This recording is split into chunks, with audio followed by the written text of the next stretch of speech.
భారత ప్రధానమంత్రి నరేంద్ర మోదీ సతీమణి జశోదాబేన్ తమ బంధువులతో కలిసి తెలంగాణలో పర్యటించారు. 18 మంది కుటుంబ సభ్యుల బృందంతో ఆధ్యాత్మిక పర్యటన చేశారు.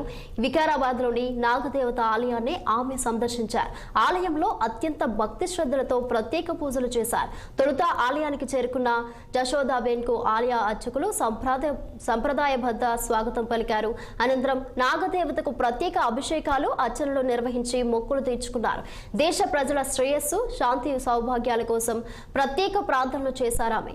అంతకుముందు జశోదాబేన్ చార్మినార్ భాగ్యలక్ష్మి ఆలయం సందర్శించి ప్రత్యేక పూజలు నిర్వహించారు.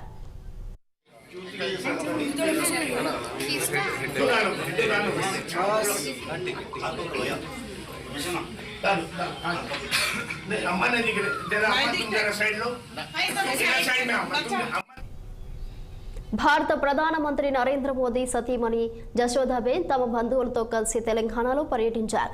18 మంది కుటుంబ సభ్యుల బృందంతో ఆధ్యాత్మిక పర్యటన చేశారు. వికారాబాద్లోని నాగదేవత ఆలయాన్ని ఆమె సందర్శించారు.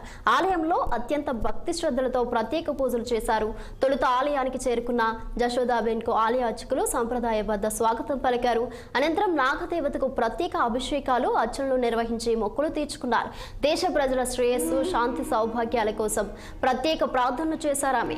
అంతకుముందు జశోదాబేన్ చార్మినార్ భాగ్యలక్ష్మి ఆలయం సందర్శించి ప్రత్యేక పూజలు నిర్వహించారు.